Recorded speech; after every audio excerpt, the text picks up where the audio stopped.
Good morning विद्यार्थियों।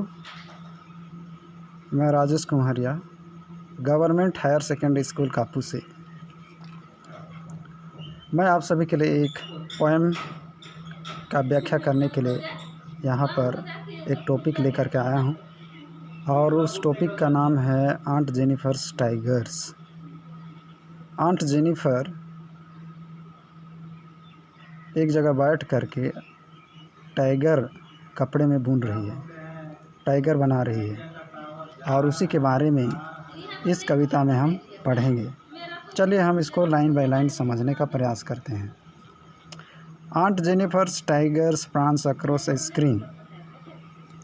Aunt Jennifer के जो बाघ हैं, जो स्क्रीन है, स्क्रीन या तो कपड़े हैं, उसके बीचों बीच उछलते कूदते सब प्रतीत होते हैं। कहने का तात्पर्य है कि कपड़ा जैसे जैसे हिलता है वे बाघ का जो चित्र है वो उछलते कूदते सा दिखाई देता है। Bright topaz denizens of a world of green. Bright topaz कहने का तात्पर्य है वे चमकदार टोपाज डेनिजन्स। टोपाज मतलब होता है रत्न की, डेनिजन्स निवासी, of a world of green. World of green हरे भरे दुनिया। ये जो बाघ हैं ये हरे भरे दुनिया के निवासी लग रहे हैं। They do not fear the man beneath the tree. ये जो बाघ हैं ये पेड़ के नीचे खड़े व्यक्तियों से भयभीत नहीं होते हैं। They pace in sleek chivalric certainty. वे शूरवीर योद्धाओं की तरह आत्मविश्वास की चाल से चलते हैं। Second stanza. Aunt Jennifer's fingers fluttering through her wool find even the ivory needle hard to pull.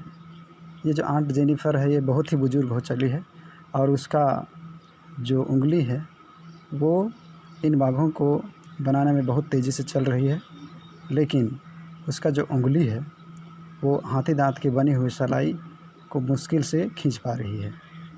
The massive weight of uncle's wedding band sits heavily upon aunt Jennifer's hand. ये जो आंट जेनिफर्स के finger में जो wedding ring है वो एक तरह से वैवाहिक जीवन का प्रतीक है और वैवाहिक बंधन का प्रतीक है। अब जैसे वो वैवाहिक बंधन में बनती है तो उसमें कठोर जिम्मेदारियां आ जाती हैं और उन जिम्मेदारियों के चलते वो उस जिम्मेदारियों की बोझ से वो दब जाती है और उनका जो बीता हुआ वैवाहिक जीवन है वो केवल और केवल कटु और दुखद यादें छोड़ जाता है।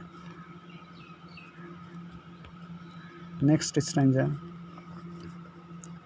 When aunt is dead, her terrified hands will lie still, ringed with ordeals she was mastered by। जब आंट जेनिफर मर भी जाएंगी तब भी उनकी जो आतंकित हाथ में जो रंगोलियां हैं उन मुसीबतों से वो उन मुसीबतों के अधीन ही रहेगा। The tigers in the panel that she made will go on prancing proud and unafraid। पट्टी पर जो बाघ उन्होंने बनाए हैं वह गर्वित भाव से निडर छलांग लगाते रहेंगे। आंट जेनिफर इस संसार में भले ही नहीं रहेगी, लेकिन उनकी जो कक्षा है, उनकी जो कमरा है, उनके जो पट्टे पर बनाए या तो स्क्रीन पर बनाए गए जो बाघ हैं ऐसे ही हमेशा हमेशा छलांग लगाते रहेंगे। तो इस तरह से हमारा जो पोएम है, पोएम का जो व्याख्या है यहीं पर समाप्त होता है। विद्यार्थियों, अगर आप सभी को कुछ समझ में नहीं आता है और कुछ व्याख्या आपको चाहिए या तो कुछ संदेश शंका है तो आप ज़रूर इसके बारे में फीडबैक देंगे और इसके बारे में कुछ क्वेश्चन पूछ सकते हैं। Thank you.